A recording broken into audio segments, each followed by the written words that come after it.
Habra station সংলগ্ন যশোর রোডের মোড়ে শনিবার সন্ধ্যায় যেন বাস্তবের মাটিতে নেমে এলো সিনেমার এক টান টান অ্যাকশন দৃশ্য। সোনার দোকানে ডাকাতির উদ্দেশ্যে আসা এক দুষ্কৃতীকে অসীম সাহসিকতায় পাকড়াও করলেন এক সেনা জওয়ান। এই ঘটনায় চাঞ্চল্য ছড়িয়ে পড়েছে গোটা এলাকায়।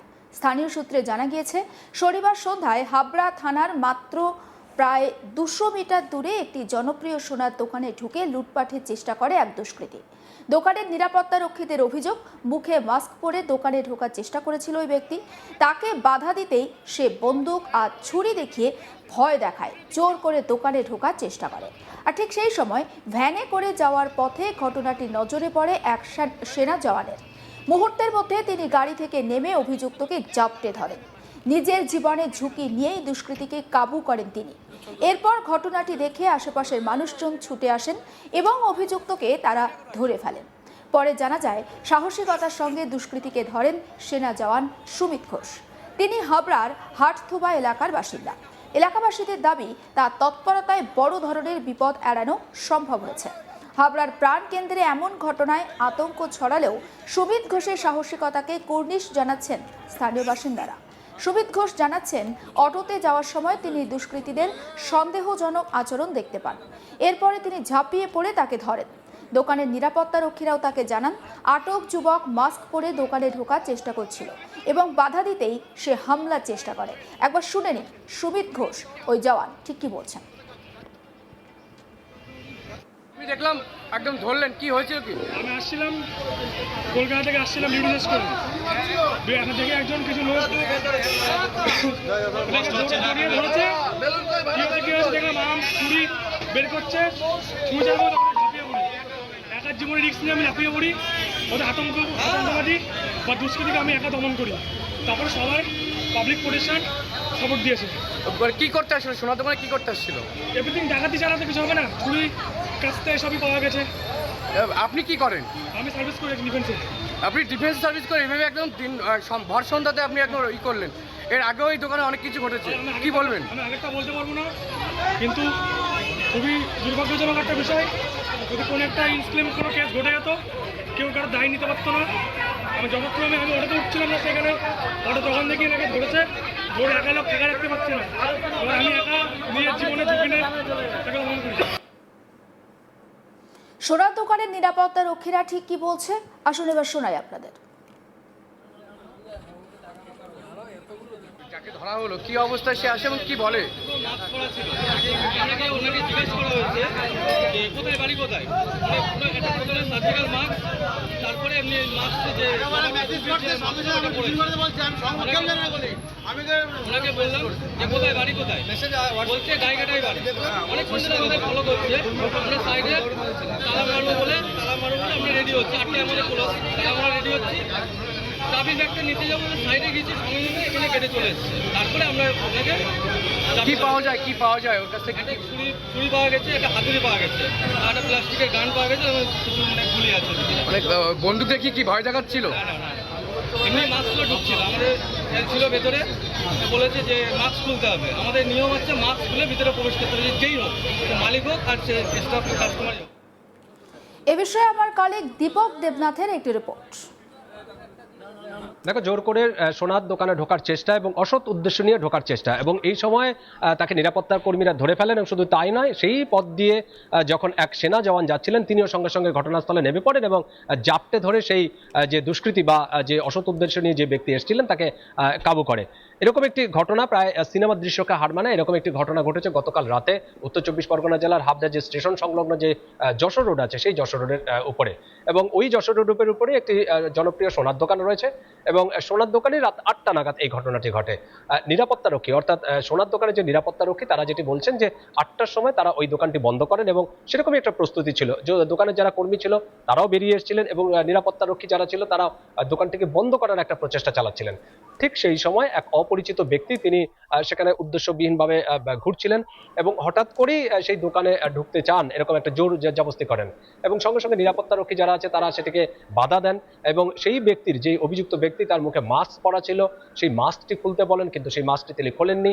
এই সময় সেই যে নিরাপত্তারক্ষী, তাদের আরো বেশি সন্দেহ হয় এবং সঙ্গে সঙ্গে তাকে প্রতিহত করার চেষ্টা করেন এবং এই সময় যখন একটা জটলা হয়, ঠিক সেই সময় ওই যশোর রোডের উপর দিক দিয়ে এক সেনা জওয়ান যাচ্ছিলেন, তিনি ডিউটি সেরে তিনি বাড়িতে ফিরছিলেন, তার বাড়ি স্থানীয় হাটতোয়া এলাকায়, এবং তিনি যখন ওই দৃশ্য দেখেন সঙ্গে সঙ্গে তিনি ভ্যান থেকে নেমে যান, নেমে গিয়ে সঙ্গে সঙ্গে পিছন দিক থেকে সেই যে অভিযুক্ত ব্যক্তি তাকে পিছন থেকে জাপটে ধরেন এবং জাপটে ধরার সঙ্গে সঙ্গেই তিনি ঘটনাস্থলে তাকে বসিয়ে দেওয়া হয়। বসিয়ে দেওয়ার পরে উত্তেজিত যে সমস্ত জনরা আছেন তারা ক্ষুব্ধ হয়ে সেই যে অভিযুক্ত ব্যক্তি তার উপরে চড়া হয়, তাকে মারধর করে বলে অভিযোগ।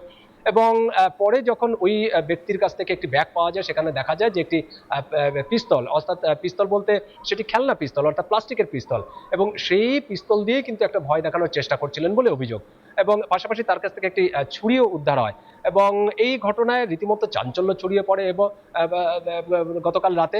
এবং পরে সেই যে নিরাপত্তারক্ষী তিনি বলেন যে 8টা নাগাদ তারা বন্ধ করার চেষ্টা করছিলেন দোকান, সেই সময় ওই ব্যক্তি আসেন এবং রীতিমতো তিনি যখন ওই যে তার ব্যাগ থেকে যে বন্দুকটি বের করেন, প্রথমে সেটি বোঝা যায়নি যে সেটি আসল না নকল, কিন্তু ওই বন্দুক দেখে নিরাপত্তারক্ষীরাও ঘাবড়ে যান, স্থানীয় বাসিন্দারা যারা আছেন তারাও যথেষ্ট ঘাবড়ে যান এবং পরে জানা যায় যে ওই যে বন্দুকটি সেটি একটি নকল বন্দুক, প্লাস্টিকের বন্দুক, এবং তার কাছে ছুরিও ছিল।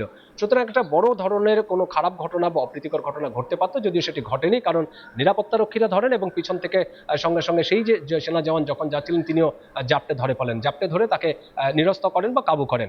এরপরে ঘটনাস্থলে ছুটে আসে হাবড়া থানার পুলিশ এসে তারপরে সেই অভিযুক্ত ব্যক্তিকে গ্রেপ্তার করে নিয়ে যান এবং সুমিত ঘোষ, যিনি সেই সেনা জওয়ান, যিনি পিছন থেকে ওই দুষ্কৃতীকে আটকে ধরেছিলেন, জাপটে ধরেছিলেন এবং তাকে নিরস্ত করেছিলেন বলা যায়, সেই সুমিত ঘোষ যেটি জানাচ্ছেন, তিনি ঘটনার বিবরণ দিয়েছেন যে তিনি ডিউটি থেকে ফিরছিলেন এবং সঙ্গে সঙ্গে তিনি এই ঘটনাটি দেখতে পান এবং তাকে জাপটে ধরেন, তাকে নিরস্ত করেন এবং স্থানীয় বাসিন্দারা তার যে উদ্যোগ, সেই উদ্যোগটাকে কুর্নিশ জানিয়েছেন যে তিনি যেভাবে পিছন দিক থেকে এসে জাপটে ধরেছেন, না হলে হয়তো বিপদ বা অন্য কোনো রকম কোনো খারাপ ঘটনা হয়তো ঘটে যেতে পারতো, কারণ তার হাতে অস্ত্র ছিল, কারণ একটি নাইফ ছিল, অর্থাৎ চুলি ছিল।